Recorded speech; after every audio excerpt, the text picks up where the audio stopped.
ಇನ್ನು ಮುಂದೆ ನಿಮ್ಮ ನೆಚ್ಚಿನ ಧಾರಾವಾಹಿಗಳ ಫುಲ್ ಎಪಿಸೋಡ್ಗಳು ಸನ್ ನೆಕ್ಸ್ಟ್ ಆಪ್ನಲ್ಲಿ ಮಾತ್ರ.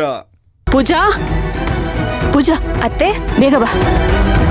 ಪೂಜಾ ನೋಡು, ಮೀರಾ ಬರೋ ಹೊತ್ತಾಯ್ತು, ಬೇಗ ಆರ್ತಿಗೆ ರೆಡಿ ಮಾಡು. ಏನು ಆರ್ತಿನ?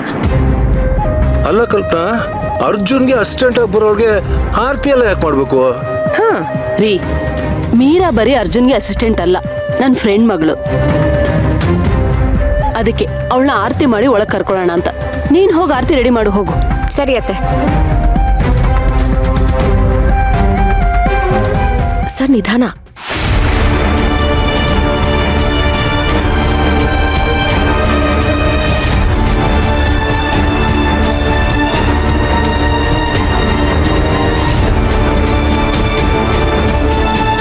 ಲೋ ಅರ್ಜುನ, ನೀನ್ ಯಾಕೋ ಬರೋಕ್ ಹೋದೆ? ನಿಮ್ ಸೊಸೆನೆ ಬಲವಂತ ಮಾಡಿ ಕರ್ಕೊಂಡು ಬರ್ತಾ ಇರೋದು, ಅವಳನ್ನೇ ಕೇಳಿ.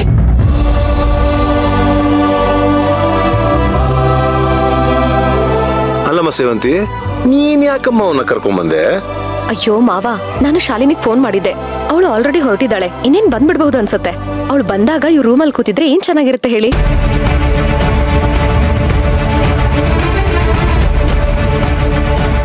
ಇರಿ ಒಂದ್ ನಿಮಿಷ, ಆರ್ತಿ ರೆಡಿ ಮಾಡ್ಕೊಂಡ್ ಬರ್ತೀನಿ.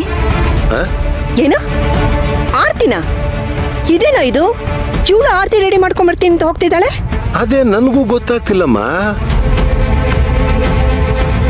ಸೊಸೆನ ಮನೆ ತುಂಬಿಸ್ಕೊಳ್ಳೋ ರೇಂಜ್ಗೆ ಅತ್ತೆ ಸೊಸೆ ಇಬ್ರು ಆಡ್ತಿದ್ದಾರೆ.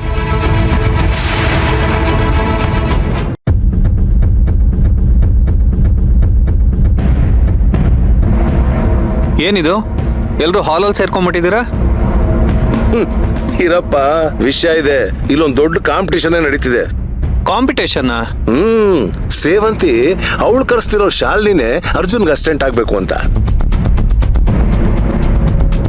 ಕಲ್ಪನಾ ಅವಳು ಕರೆಸ್ತಿರೋ ಮೀರಾನೇ ಅರ್ಜುನ್ಗೆ ಅಸಿಸ್ಟೆಂಟ್ ಆಗ್ಬೇಕು ಅಂತ. ಇಬ್ರು ಪೋಟಿ ಮಾಡ್ತಿದ್ದಾರೆ. ಇನ್ನೊಂದು ವಿಷಯ, ಇಬ್ರು ಇವತ್ತೇ ಬರ್ತಾರಂತೆ, ಕರೆಸ್ತಿದ್ದಾರೆ. ಅತ್ತೆ ಅತ್ತೆ, ಆರ್ತಿ ರೆಡಿ. ಗುಡ್. ಹಾ, ನನ್ನ ಆರ್ತಿನೂ ರೆಡಿ ಆಯ್ತು.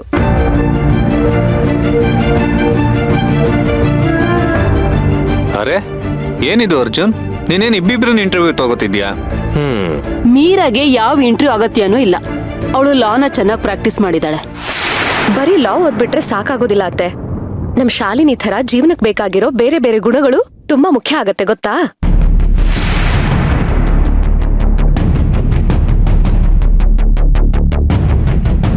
ಅದಕ್ಕೆ ಬೇರೆ ಎಲ್ಲ ಯಾಕೆ ಇಂಪಾರ್ಟೆಂಟ್ ಆಗ್ಬೇಕು? ಬೇರೆ ತರ ಗುಣಗಳೆಲ್ಲ ಯಾಕಮ್ಮ ಇಂಪಾರ್ಟೆಂಟು? ಅಯ್ಯಯ್ಯೋ, ಫ್ಲೋನಲ್ಲಿ ಏನೇನೋ ಹೇಳ್ಬಿಟ್ನಲ್ಲ, ಈಗೇನ್ ಮಾಡ್ಲಿ? ಅದು ಈಗ ನೋಡಿ ಭಾವ, ಒಂದ್ ಕೇಸು ವಿನ್ ಆಗ್ಬೇಕು ಅಂತಂದ್ರೆ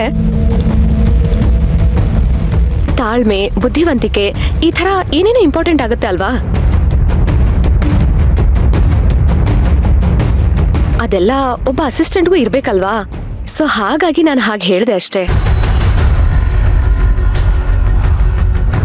ನಿಮಗೆ ಅಷ್ಟೇ ಅಂತ ಅನಿಸ್ತಾ ಇದೆ, ಆದ್ರೆ ನಮ್ಗೆ ಧರ್ಮ ಸಂಕಟ. ಇಷ್ಟ ದಿನ ಅಂದ್ರೆ ಅತ್ತೆ ಸೊಸೆ ಒಂದೇ ಟೀಮ್ನಲ್ಲೇ ಇರ್ತಾ ಇದ್ರಿ, ನಮಗೇನು ತಲೆನೋವೇ ಇರ್ಲಿಲ್ಲ.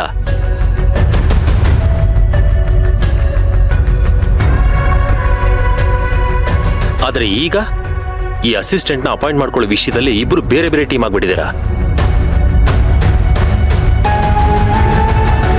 ನಾವ್ ಯಾರ ಪರ ನಿಲ್ಬೇಕು ಅಂತಾನೆ ಗೊತ್ತಾಗ್ತಿಲ್ಲ. ಹೌದು, ನೀವಿಬ್ರು ನಮ್ಗೆ ಬೇಕಾದವ್ರೆ, ಹಾಗಂತ ಯಾರ ಆಯ್ಕೆನೂ ಬೇಡ ಅಂತ ಹೇಳೋಕ್ ನಮ್ಗೆ ಮನ್ಸಿಲ್ಲ.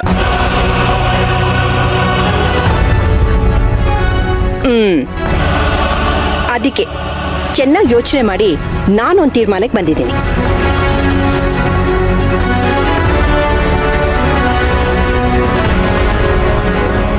ಏನಮ್ಮ ಅದು?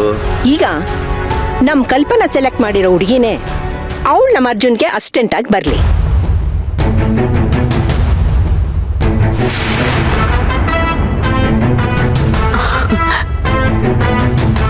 ಏನಂತೀರಾ? ಥ್ಯಾಂಕ್ ಯು ಅತ್ತೆ.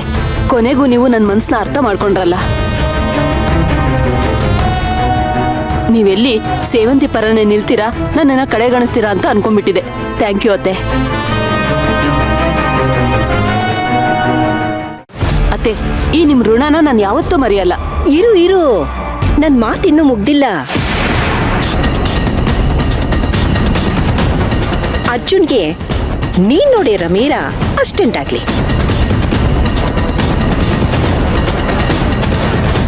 ಹಾಗೆ ನಮ್ ಸೇವಂತಿ ನೋಡಿರೋ ಶಾಲಿನಿ ಕೂಡ ಅರ್ಜುನ್ಗೆ ಅಸ್ಟೆಂಟ್ ಆಗ್ಲಿ, ಸರಿನಾ?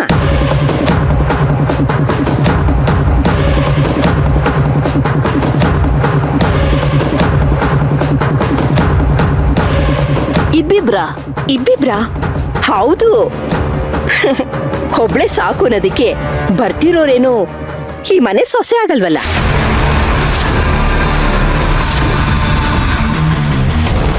ಅಸಿಸ್ಟೆಂಟ್ ಆಗಿ ತಾನೇ?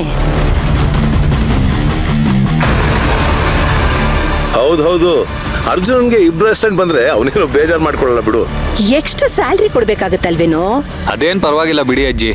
ನೋಡಮ್ಮ, ಇಬ್ರು ಅಸಿಸ್ಟೆಂಟ್ ಬಂದ್ರೆ ಆಗ ಕಲ್ಪನಾ ಸೇವಂತಿ ಇಬ್ರು ಬೇಜಾರಾಗೋ ಪ್ರಮೇಯನೇ ಇರಲ್ವಲ್ಲ. ಇದು ಇಂಪಾರ್ಟೆಂಟ್ ಪಾಯಿಂಟ್ ಅಮ್ಮ.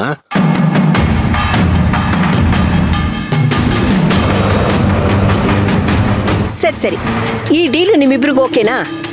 ಖಂಡಿತವಾಗ್ಲೂ ಇಲ್ಲ.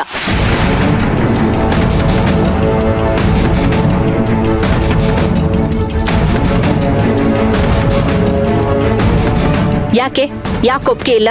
ಯಾಕೆಂದ್ರೆ ನನ್ ಮಗನ್ಗೆ ಅಸಿಸ್ಟೆಂಟ್ ಅಗತ್ಯ ಇರೋದು ಒಬ್ಳೆ. ಆ ಒಬ್ಳು ಮೀರಾನೇ ಆಗಿರ್ಬೇಕು ಅನ್ನೋದು ನನ್ನ ಆಸೆ. ಆ ಒಬ್ಳು ಶಾಲಿನಿನೇ ಆಗ್ಬೇಕು ಅಂತ ನನ್ನ ಆಸೆ. ವಾ, ಇಬ್ಬರು ಕಡೆಯವ್ರನ್ನ ಅಪಾಯಿಂಟ್ಮೆಂಟ್ ಮಾಡ್ಕೊಂಡ್ರೆ ಸುಖಾಂತಿ ಆಗೋಗ್ ಬದಲು ಜಗಳಕ್ಕೆ ಆರಂಭ ಆಗುತ್ತೆ, ಜಗಳಕ್ಕೆ ನಾಂದಿ ಆಗುತ್ತೆ. ಅಮ್ಮ, ಆಫೀಸಲ್ಲಿ ಅವ್ರಿಬ್ರು ಕಚ್ಚಾಟ ಶುರು ಆದ್ರೆ ತುಂಬಾ ಕಷ್ಟ ಆಗುತ್ತೆ. ಯಾಕೋ ಈ ಡೀಲ್ ಪ್ರಾರಂಭದಲ್ಲೇ ಜಗಳ ಆಗಂಗಿದೆ. ಅಮ್ಮ, ಬೇರೆ ಏನಾದ್ರೂ ದಾರಿ ಹುಡ್ಕಮ್ಮ.